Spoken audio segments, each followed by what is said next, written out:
Everybody gets high sometimes, you know. What else can we do when we're feeling low?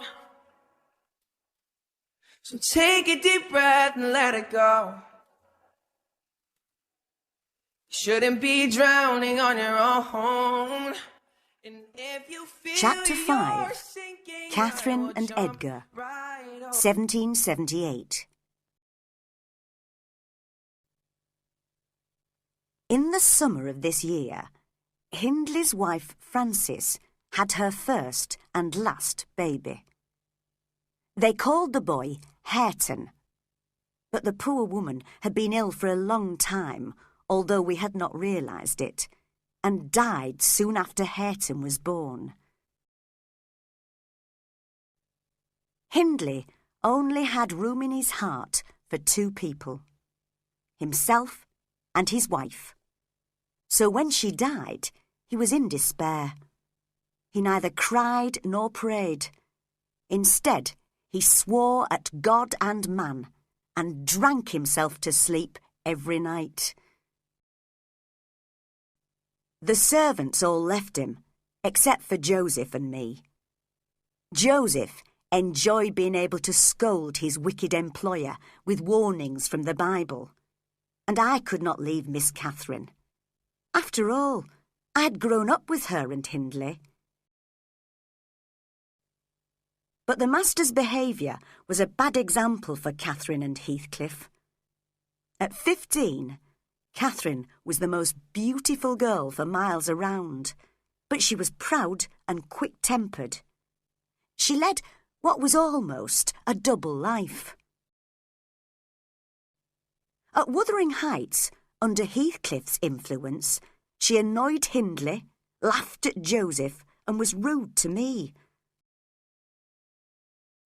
But at Thrushcross Grange, which she often visited, she showed a different, calmer side of her character, and was polite, intelligent, and amusing.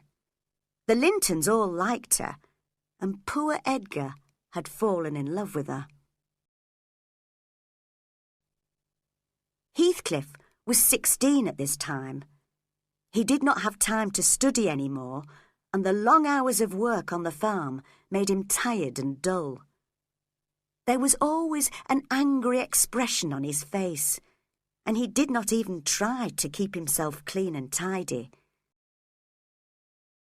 He seemed to want people to dislike him. Catherine and he still spent time together when he was not working in the fields, but he no longer expressed his fondness for her in words, and he looked angry if she touched or kissed him.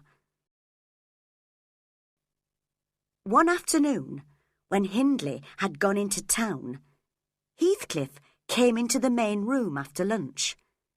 I was helping Catherine to arrange her hair, as she had invited Edgar Linton to visit her while Hindley was absent. "Catherine, are you going anywhere this afternoon?" asked Heathcliff. "Why have you got that silk dress on? Nobody's visiting you, I hope." "No, I don't think so," replied Catherine, looking quickly at me. "But you should be at work by now, Heathcliff." "That devil Hindley isn't away very often. I'm taking a holiday. I won't work any more today. I'm staying with you this afternoon. He'll never know." Catherine thought for a moment. Somehow she had to prepare him for Edgar's visit. "Isabella and Edgar said they might call here this afternoon. If they come, you'll be scolded for not working." "Tell Ellen to say you're busy and can't see them," he said. "Those friends of yours take up all your time. You spend most of your evenings with them, not with me." "Well, why should I always spend my time with you?" she asked crossly. "What can you talk about? How can you amuse me?" "You never told me before that you didn't like my company, Catherine," cried Heathcliff. Just then, we heard a horse outside, and there was a light knock on the door. Edgar Linton entered, his handsome face full of delight at receiving Catherine's unexpected invitation. I wondered if Catherine was comparing her two friends as Edgar came in and Heathcliff ran out. "I haven't come too soon, have I?" asked Edgar politely. "No," answered Catherine. "Leave us alone, Ellen." "I'm just doing my work, miss," I replied, pretending to dust the furniture. Hindley had told me to be present if Edgar Linton came to visit Catherine. She came up to me and whispered crossly, "Go away, Ellen." Keeping her back to Edgar, she cruelly scratched my arm. "Oh!" I screamed, to show Edgar what had happened. "What a wicked thing to do, miss! You have no right to hurt me." "I didn't touch you, you lying creature!"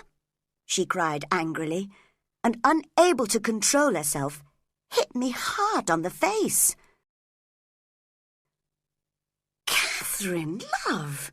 Catherine!" cried Edgar, shocked. The baby Hareton, who followed me everywhere, immediately started sobbing and saying, "Wicked Aunt Catherine." She picked him up and shook the poor child until he screamed. Edgar rushed up to her and tried to stop her. At once she turned and hit him over the ear as hard as she could. The young man looked very pale and went straight to the door. "Where are you going, Edgar Linton?" she asked. "Don't leave me. I shall be miserable all night." "Can I stay after you have hit me?" he replied. "You've made me afraid and ashamed of you. I won't come here again." "Well, go then if you want to," she cried. "I'm going to cry until I'm ill." And she dropped onto the floor, her shoulders shaking and the tears rolling down her face. Edgar managed to get as far as the door, but here he hesitated, and I called out to him to encourage him to leave. "Miss is just a selfish child, sir. You'd better ride home and forget her." But as he could not stop looking at her, I knew there was no hope for him. Nothing would keep him away from her now. And sure enough, he came back into the room and shut the door. This time, I left them alone and stayed in the kitchen with little Hareton. But when I came to warn them that Hindley had returned, I realised that their quarrel had only brought them closer together.